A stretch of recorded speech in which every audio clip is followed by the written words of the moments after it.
turning hearts in the end time. We're wrapping a 13 weeks of study on some of the things that we go through in life in the context of the family. The study was labeled Family Seasons, and it was about the seasons of life, the changes, the important stages, the challenges that we go through. This lesson is about our hearts and what is in them.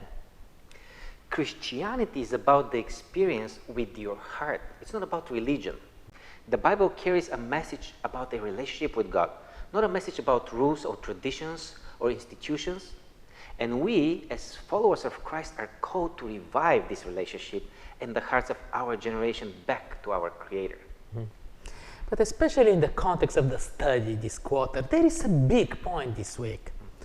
No matter where we are in life, no matter how well our families are or in how much troubles we find ourselves in, the key is what is in our hearts. Things and circumstances in life change, but the state of our heart, of our relationships, will drive how we continue from there.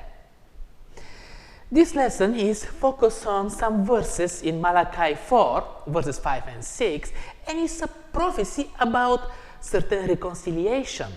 And Elijah that has to come and turn the hearts of the fathers to their children, and of the children to their fathers. Something was lost in the Garden of Eden, and it was the faithful devotion by heart. Adam and Eve failed to remain faithful, and their hearts changed. And since then, God is on a mission to turn the hearts of people back to a relationship with Him. Many prophets served as messengers for that. Elijah was one of them. He was a bold reformer of status quo in Israel, and he became even a symbol for a change.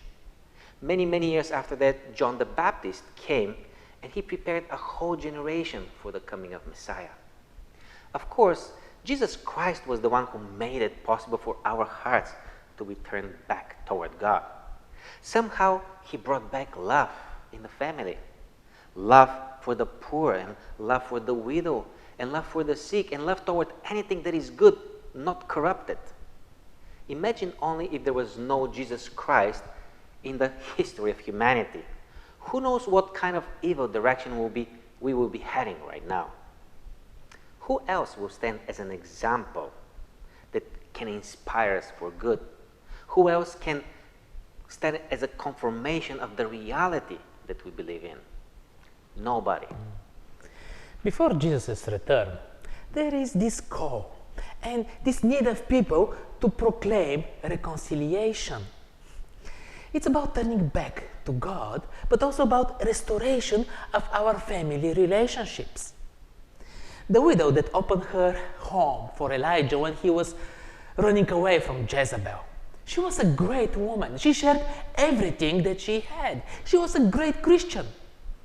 But when she lost her son, and then when she got him back, then when they got reunited, when she get this family experience, then she was able to say, "Now, by this, I know that you're a man of God."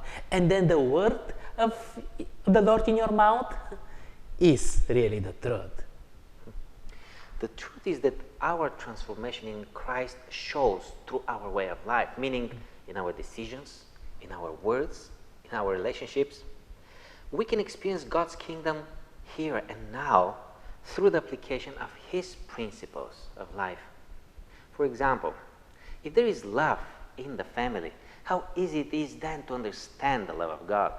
If there is faithfulness between partners, mother and father, how easy it is then to believe the blessings of faithfulness. Our children can see it. The people around us can see it. It makes it that much easier to bring conviction upon the hearts of anybody that we get acquainted with. The human heart is an interesting thing. Jeremiah exclaimed, "The heart is desperately sick. Who can understand it?" The lesson also draws our attention to that pivotal moment when Elijah stands on a hill against 450 prophets of Baal, and he challenges them to ask and to pray to their gods to bring fire on the altar of their sacrifice. Of course, they failed miserably. However, the prophet has this question to the nation of Israel and also to us. How long will you falter between two opinions? If the Lord is God, follow him. But if it's Baal, follow him. It's not much different for us today, isn't it?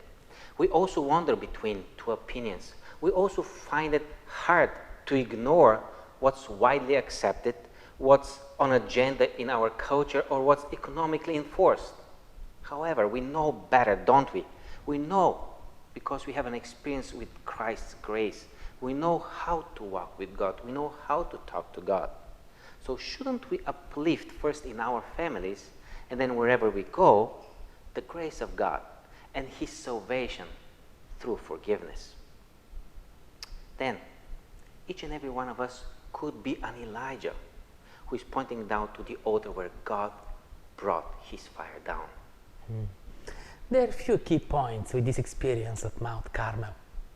When he is about to call on God to accept his offering, Elijah asked the people to come close. So, coming close together. Then he asked God to help these people see that it's him, it's God, who turned their hearts to him. It's not our doing or our achievement to turn hearts, even our own heart. God is the one who can do that. But we have to open it for his grace. And this can be our very powerful testimony. And at the end of all, God is asking us to be his messengers, just like John the Baptist was. Because there is a need in this world for people who can stand strong and denounce sin. Not only that, but to reveal the forgiveness of God, who also grants us freely his righteousness. Is the world going to believe us? Are we genuine enough to reflect what we are speaking of? God has put absolute trust in us. He didn't call upon mountains or upon rocks. He called upon people to witness for him. That's good enough for me to go and to do what I have been invited to do, to turn people's hearts back to God. We are family. And to be honest, as church family, we are not at a very good stage. Certainly, many of our immediate families are struggling as well. But how are our hearts?